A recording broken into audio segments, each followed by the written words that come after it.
ഗവർണർക്കെതിരെ കർഷക സംഘടനകളുടെ രാജ്ഭവൻ മാർച്ച് ഇന്ന്. ഭൂപതിവ് നിയമ ഭേദഗതി ബില്ലിൽ ഒപ്പിടാത്ത ഗവർണറുടെ നടപടിക്കെതിരെയാണ് പ്രതിഷേധം.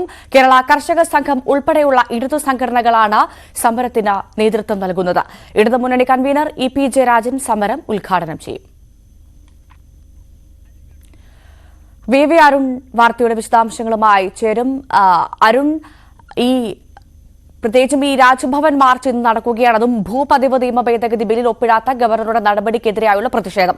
ഇതേ സാഹചര്യത്തിൽ ഇടുക്കിയിൽ ഇന്ന് ഹർത്താൽ നടക്കുകയാണ്. അതിന്റെ പശ്ചാത്തലത്തിൽ തന്നെയാണ് ഇന്ന് രാജ്ഭവനിലേക്ക് ഒരു മാർച്ച് നടക്കുന്നത്. ആ സമയത്ത് ഗവർണർ ഇടുക്കിയിലായിരിക്കും എന്നുള്ള പ്രത്യേകത കൂടിയുണ്ട്. ഇന്ന് എന്ത് പ്രതീക്ഷിക്കണം?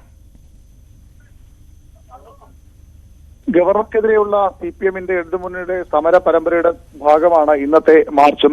ഇപ്പോൾ ഏറ്റവും പ്രധാനപ്പെട്ട കാര്യം ഇടുക്കി വിഷയത്തിൽ തന്നെ. ഇടുക്കിയിൽ ഹർത്താൽ നടത്തുന്ന ദിവസം തിരുവനന്തപുരത്ത് രാജ്ഭവൻ മാർച്ചും കർഷക സംഘടനകളുടെ നേതൃത്വത്തിൽ രാജ്ഭവൻ മാർച്ചും നടത്തുകയാണ്. കർഷക സംഘടന CPM-ന്റെ കർഷക സംഘം ഉൾപ്പെടെയുള്ള ഇടത് ആഭിമുഖ്യമുള്ള കർഷക സംഘടനകളാണ് ഈ മാർച്ചിൽ പങ്കെടുക്കുന്നത്. ഗവർണറുമായുള്ള സർക്കാർ മുന്നണി പോരിന്റെ ഭാഗം തന്നെയാണ് ഇതും.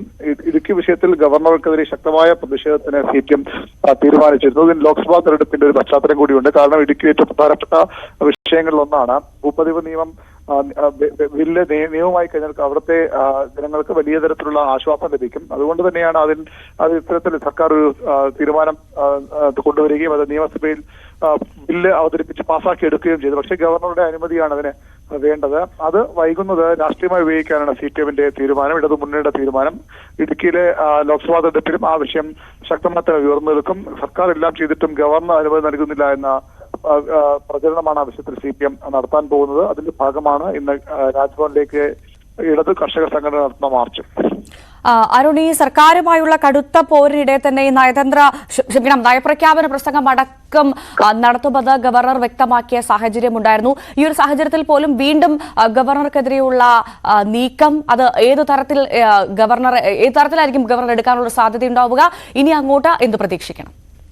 നയപ്രഖ്യാപന പ്രസംഗം നടത്താതെ മാറി നിൽക്കാൻ ഗവർണർ കഴിയില്ല. അത് അദ്ദേഹത്തിന്റെ ഭരണഘടനാപരമായ ഉത്തരവാദിത്തമാണ്, ബാധ്യതയാണ്. അതുകൊണ്ട് തന്നെ നയപ്രഖ്യാപന പ്രസംഗം ഗവർണർ നടത്തും. പക്ഷേ അതിൽ എന്താണ് സാധാരണ എന്റെ സർക്കാർ എന്ന് പറഞ്ഞുകൊണ്ട് സർക്കാർ പറയുന്ന കാര്യങ്ങൾ അവതരിപ്പിക്കുകയാണ് ഗവർണറുടെ ഉത്തരവാദിത്തം. പക്ഷേ സ്വാഭാവികമായും നയപ്രഖ്യാപനത്തിൽ ഗവർണർക്കെതിരെ വിമർശനം ഉണ്ടാകാം, കേന്ദ്ര സർക്കാർ വിമർശനം ഉണ്ടാകാം. അത് അദ്ദേഹം അതേപോലെ അവതരിപ്പിക്കാൻ തയ്യാറാകുമോ എന്നാണ് അറിയേണ്ടത്.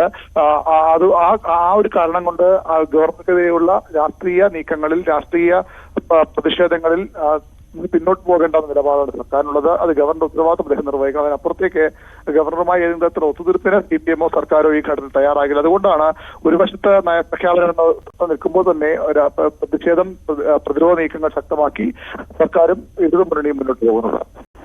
ശരി, എന്തായാലും ഗവർണർക്കെതിരെ കർഷക സംഘടനകളുടെ രാജ്ഭവൻ മാർച്ച് ഇന്ന്. ഭൂപതിവ് നിയമ ഭേദഗതി ബില്ലിൽ ഒപ്പിടാത്ത ഗവർണറുടെ നടപടിക്കെതിരെയാണ് പ്രതിഷേധം. കേരള കർഷക സംഘം ഉൾപ്പെടെയുള്ള ഇടതു സംഘടനകളാണ് സമരത്തിന് നേതൃത്വം നൽകുന്നത്. ഇടതുമുന്നണി കൺവീനർ ഇ.പി. ജയരാജനാണ് ഈ സമരം ഉദ്ഘാടനം ചെയ്തത്. ഇതേ സമയത്ത് തന്നെയാണ് ഇടുക്കിയിൽ നിന്ന് ഹർത്താൽ നടക്കുന്നത്.